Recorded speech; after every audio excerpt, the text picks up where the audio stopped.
Back to our continuing coverage of the 1989 U.S. Challenge. Conrad Voorsanger leads Brad Hayashi 28.3 to 25.4 for a 2.90 advantage. On the women's side, Lisa Panzironi is ahead of Liz Crandall, 19.275 to 19.1, or a 0.175 margin.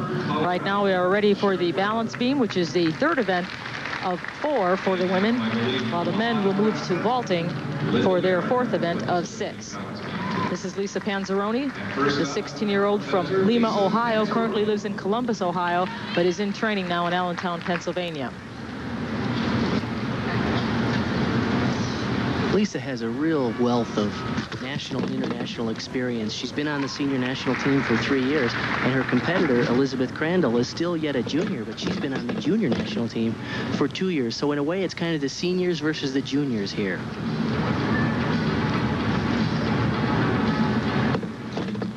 Swing through layout, nicely done. There's a full turn, that's a requirement, of course.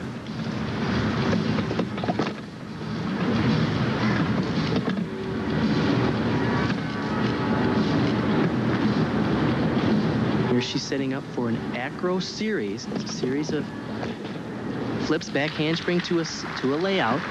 The judges are looking for several things. Leaps like that. They need to see a combination of leaps or a gymnastics series.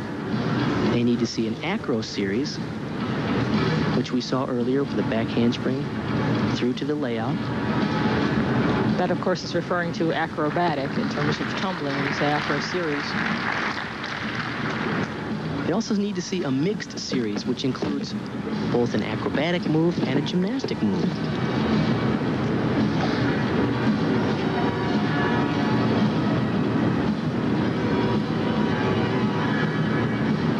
So far, so good. And a round-off tuck double back. Great dismount.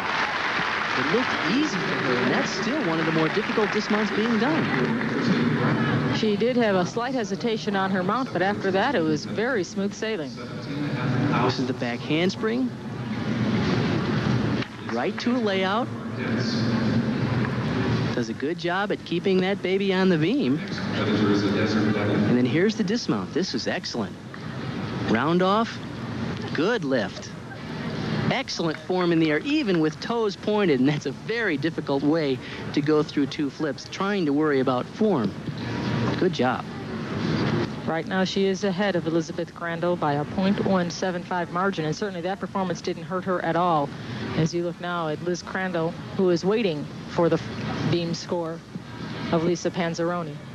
The score for Lisa Panzironi is now going up. Now they're getting ready to announce those numbers. 9.60 for Lisa Panzironi on the balance beam. And now Liz Crandall will mount. Liz had a big success this past December when she was 7th in the all-around in the very prestigious international invitational, the Chunichi Cup in Japan.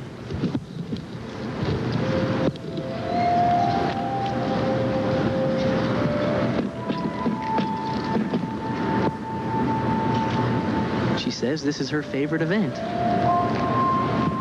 Here's her acro series. Back handspring layout.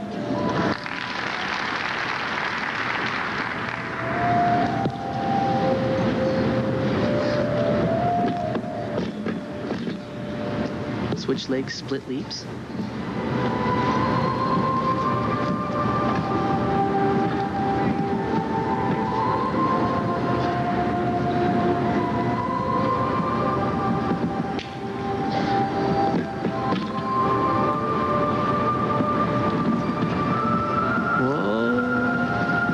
Take the lead, she needs a 9.8.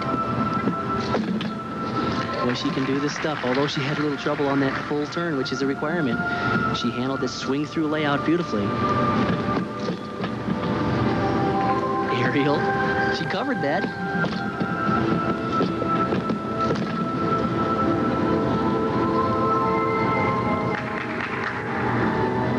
I like how she takes her time. She's very powerful, but she doesn't really rush. She takes long, fluid movements. Tuck double. Good job. 5'7" Liz Crandall, the smallest gymnast in the U.S. Challenge this year. Just 14 years of age, only 2 years on the junior national team. This is a very good series. She does back handspring, and she does this layout, but notice she lands with her feet together on the beam rather than step down as you've seen some of the other competitors do. Watch this dismount, though, in comparison with some of the others. Look at how wide she pulls those legs apart. She really cowboys. Not the pretty form in the air that you saw from Lisa Panzironi, but it was effective. She made it. We see a lot of gymnasts cowboy to pull it around to speed the rotation. Is that a deduction for form? Yeah, and it happens so quickly. Sometimes it's hard for the judges to really get a good fix on how bad the form break was. But the judges are supposed to deduct for that. I don't know that they always do. 9.575, not a big deduction because Liz Panzironi received a 9.60. So the margin of difference is just a little bit greater, but certainly Liz Crandall is still within reach of Lisa Panzironi. Now you are looking at Brad Hayashi, who is getting ready to vault, and the men are allowed to vault only once. So this is it.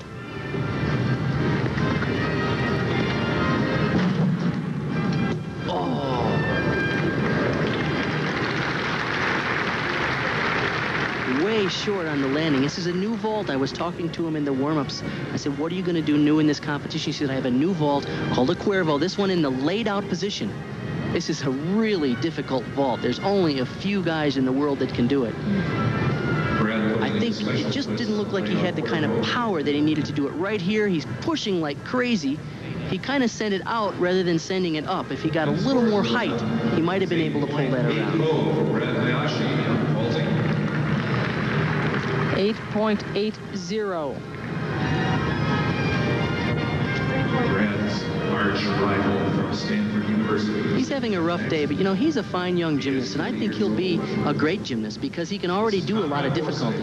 It's just a matter of polishing now. Conrad Voorsanger going into vault has a 2.90 lead over Hayashi.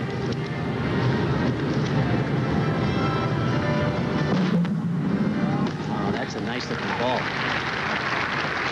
Pretty springy guy. He kind of bounced out of the landing, never completely had it in control, but he had great form in the air and good height.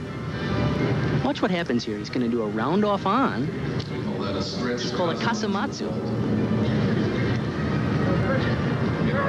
Good clean form in the air. He really never controlled that landing, which will be a small deduction by the judges. But otherwise, he was very good in the air. 2 events. These two are 2.2 points. His score for that vault is 9.35. So Conrad Voorsanger has won yet another event from Brad Hayashi. There are 2 events remaining for the men, 1 for the women.